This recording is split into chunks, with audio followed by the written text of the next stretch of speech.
What's up, everybody? Big Hurt 916, getting down fresh out. You know how we do it over here. Man, I got a special guest with me today. We made it happen. He out here. We're doing an interview at my boy Sinister at the art gallery. Matty Boy, man, a hitter right here. He's got a hell of a story. We're gonna get into it and spit some real game for you. So get your notepad and your pen. Matty Boy, tell the people a little bit about like where you're from and how you grew up, man. All right, my name's Matty Boy. I'm from a small town in the Bay Area called Rodale.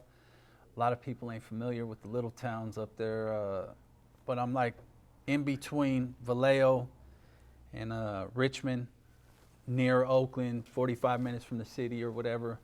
And I grew up, it's crazy. Like every time I'm on my way down to talk on these podcasts, I start like reflecting on shit. And I think about my childhood, and I feel like my childhood was kind of, it seemed normal. You know what I mean? When I look back, it doesn't seem like everything was what it was, because maybe it was hid better from us, or we was young or whatever. But my father was a convict that got out of prison in 76. I was born in 77. He got my mom in the game, bro. I was tripping, like I was born into the game and I didn't even realize it. So as I was coming into age, I was like basically morphing into the same thing that my parents were. We was just surrounded by bikers, prison gangs, everything was gangster in my household. You know what I mean? But I was gonna say how I seen this. I think it was King Von. They asked him about being in the gang or whatever, and he was like, "Man, this is where I was at." It kind of just, I morphed into it. You know what I mean? You become a part of what you're around the most. Mm-hmm, so if you're around all this killing and drug dealing and everything, and it's like everyday stuff. You don't sit and think, "Wow, I'm sitting here. I'm a criminal now. I'm whatever." It's like it became natural. So I just say all that to say, like, the way I grew up was crazy, bro. Like, when I was 13 years old, I ended up catching an attempted murder. And when I called home, my collect call, it wasn't like, "What the fuck are you doing, man?" It was like, these fools, there was bikers at the house talking to me, and they're like, "Fuck, you did the right thing, man. Hold it down in there. You'll be home soon," whatever. So, yeah. But I trip on it because it's like, it's weird to talk about it because it's hard to talk about it. Like, how do you say, you was buying dope from your parents when you was 13, 14 years old, the hard drugs too, you know what I mean? So, but it's like, I didn't think what my parents was doing was wrong until I was probably 38, 39 years old, and I started having my own kids, and I'm seeing my brother's kids, and it was my life was crazy, bro. It was nonstop violence. Went to prison for the first time at 20. Ended up catching a Fed beef at 27. Stayed there for 10 years. It's been a ride, bro. It's been a journey. So who was the biggest influence on you growing up? Was it your parents, or was there like outside influences? Because I know sometimes there's big homies, or there's that friend that kind of guides you somewhat. It was my dad. I always looked up to my dad because my dad was a savage, man. This fool. My dad had that confidence, bro. Like, no matter where he was at, people looked at him, and you could tell that this fool was like about that life. Yeah. So it was like even like the people that I wouldn't expect to like fear or look up to my father, they looked up to my father. And at a young age, I was like, man, this is what I want. You know what I mean? It was like, I hungered for that shit, bro. And what was the Bay Area like in that time as far as culture? Because, we both talk about growing up north and how different it is. And then, you get locked up and you see like the politics, and up north, it's a different, like the Bay Area is such a crazy melting pot. Bro, it's like, I tell this story all the time. People are probably tired of hearing about it. But I didn't even know what a skinhead was till I went to prison. The gang coordinator asked me if I was a skin, and I told him I'm white. because I thought this fool was asking me if I was a Native American. Yeah. I'm like, fuck, bro, I'm white. What do you mean, am I skin? And then after we went into the chow hall, because I was walking with an NLR dude. So once we got in the chow hall, I was like, bro, what the fuck's he asking me if I'm an Indian for? And he's like, dude, he's talking about skinheads. And I was like, I don't even know what a skinhead is, bro. So it's like we was, I don't know, dog, that the whole broken up into races and all that type of we didn't have it up there, bro. Everybody was just, everybody was vibing. Everybody wanted money, man. If you had the dope, I'm not going to say I'm not going to the homeboy over there because he's black. Exactly. I mean, I can't imagine that. Nah, the homeboy's got the weed. I'm bringing it to him. Or they want this, that. I'm bringing it to him. I don't give a fuck. We all vibe, bro. It wasn't, it's like, it's weird to talk about stuff that I'm not aware of. I could imagine what it's like in other places where there's more, where it's more segregated by races or whatever, because when you go to state prison, you understand like how shit is broke up and people are in different little sections or whatever. But on the streets, it wasn't like that for us, bro. Everybody vibed. We all was on the same missions. And how much time did you end up doing on that little juvenile beef? The dude ended up going in there and said that some people that weren't white stabbed him. So okay. I mean, he was like he was a friend of the family, bro. So it's like, I felt like he did something disrespectful to my sister, so I did what I did. But because I stabbed the dude. I mean, it was 40 years ago, so it doesn't really matter. But I stabbed him. They arrested me, and he went in there and said, "No, it can't be. This dude isn't the same color as the people that stabbed me." They did it right in front. I did it right in front of a liquor store, but they ended up dropping the charges. So I did a little, like, I don't know, 60 days, 90 days. My juvenile stints weren't ever extravagant. Yeah, that was, I did it 6 months, juvenile hall and boys ranch, and that's when I was really seeing like in there where you have to define yourself as a young man. At juvenile hall, man, you know, them dudes, it's straight predatorial. It's worse. It's predatorial because you got kids, 13, then you got some kids in their 17, swole, been in there from group homes and, been to YA coming back or whatever the case. So that, when I went in there, it kind of changed me because there was no rehabilitation. And when I got back out, went back to regular school, I was like on some different type of time, like how I looked at people and judged, like just like you said, walking into a room full of dudes. I'm like, oh, okay, I could smash all these dudes. Or maybe that guy might get. I started sizing people up differently once I went to juvenile hall because everybody up in there was on some, just let's go in the showers, and then go in the shower and then get down. You go in there and get down. So it's just like a different. That kind of changed me. And then, like I said, the juvenile stuff. I don't know if it prepared me for everything else, but it kind of sends you on a different path. That juveniles, because the kids in there, bro, are so violent, man. Yeah. It's like that.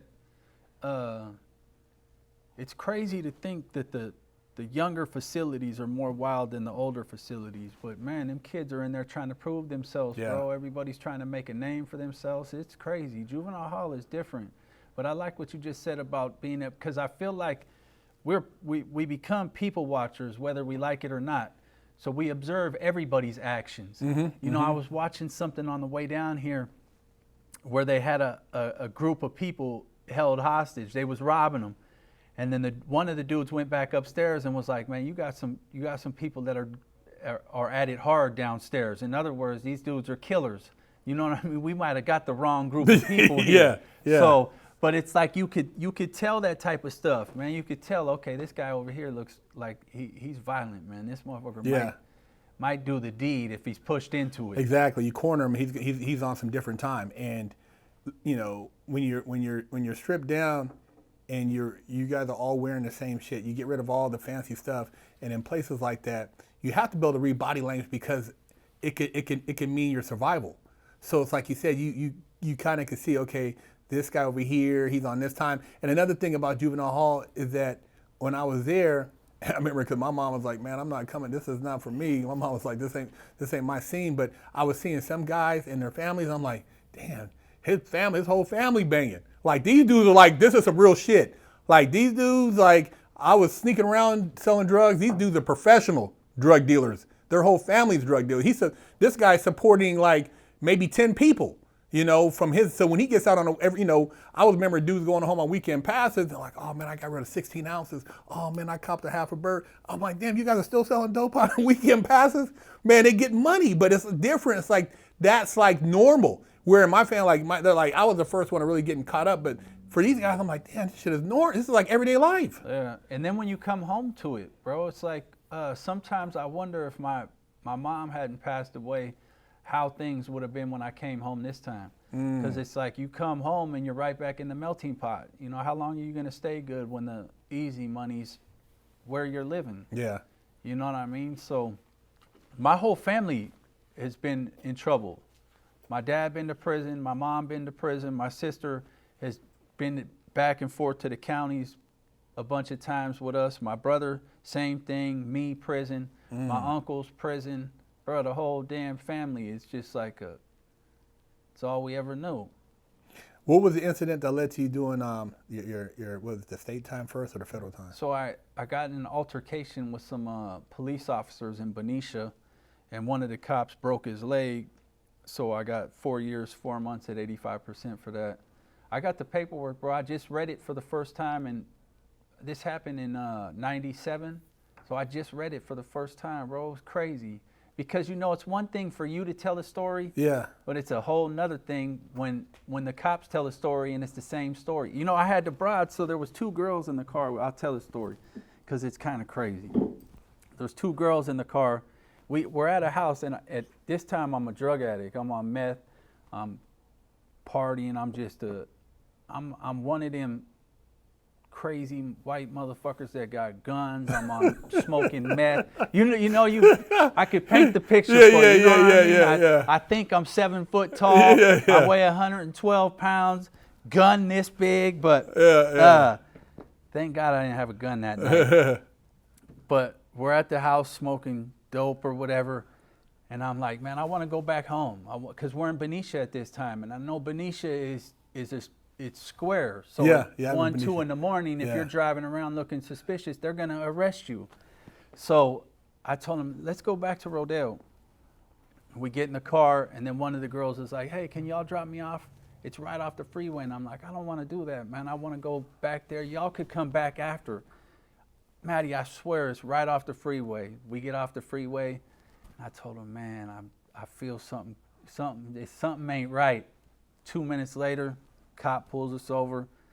Bro, I gave one of the girls like a half ounce of dope, and for some reason I kept a grunion, dog. It probably wasn't even a gram. I kept a gram, but I put it in my pants, like down my pants. And I gave him an alias name. The alias name worked out. Everything was fine, but I didn't have an ID. So he's like, man, should we pull him out of the car?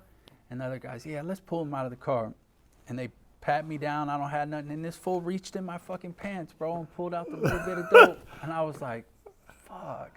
And he goes, what's this? I said, it's fucking dope. And he says, well, you're under a fucking arrest. I said, all right. He put the handcuff on me. I yanked that motherfucker out, hit him in the face with it, bro. The other one jumped on my leg. And this is, according to the cop, he goes, I'm hearing this pounding, boom, boom, boom. And I could only imagine it's him hitting my partner with the handcuff. Dog, it was wild. It went on for a little while, dog, until the backup came. Oh, shit. I couldn't get away because this fool had his hands wrapped around the handcuff, dog, and it was like getting that thing away from the handcuff was impossible. But yeah, we went at it, and I ended up getting, so I ended up in the county jail, though, under an alias name. So they arrested me and put me in the county jail under the alias name, and I called my mom. And my mom's so gangster, dog. I'm like, hey, Mom, it's Wayne Wallace. I'm over here at the Solano County Jail. I need to be bailed out. And she's like, okay, I'll be right there. Boom, called our bail bondsman. We was walking out of the courthouse, bro. The bail bondsman was calling and was like, hey, is everything all right? And my mom's like, yeah, why? They just revoked the bail. Shoo. I got away, but I didn't get away for very much longer. And then I ended up getting arrested. They raided the house. So they raided my mom's house.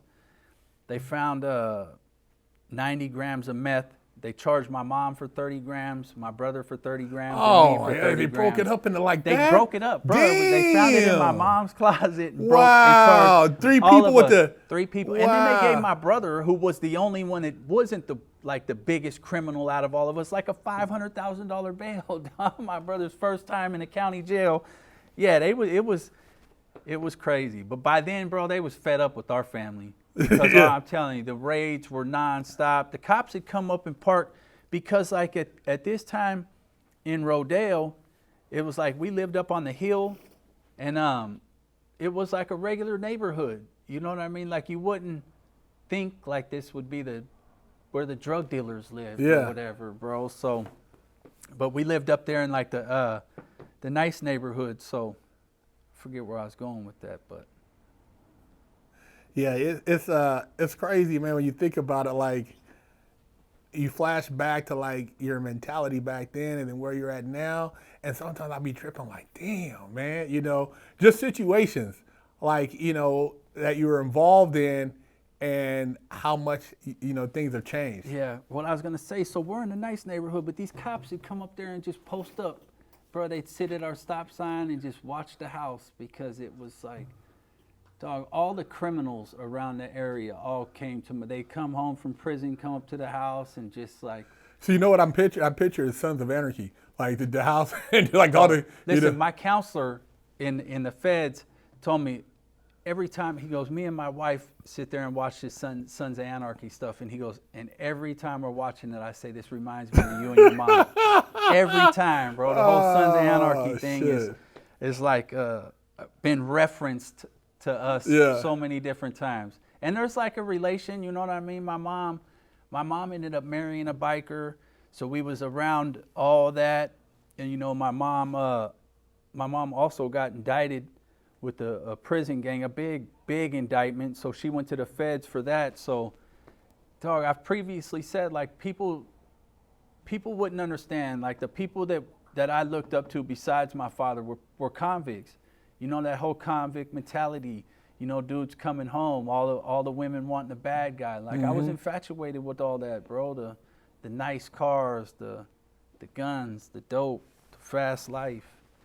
It was. So after, you know, the juvenile stuff, and as you started, you know, progressing through your adolescent, I mean, did you, after the state sentence and stuff, did you kind of figure like, hey man, I'm gonna stop using, I'm gonna start getting some money now, I'm gonna start, you know, you start seeing opportunity? I mean, how'd that come about? Yeah, hell yeah. So I did 4 years in the state, and in those 4 years, bro, I hated myself. It was because the dope fiend person that I was telling you about a minute ago it was like, bro, I was stealing from my family, I was lying to my family, I was doing all the shit that, like, as a sober person I would hate. And then I had to be sober. And then I had to be sober for 4 years, and I had to sit there and think about all the stupid shit that I did over and over and over again, bro. I was like, man, I ain't never doing drugs again.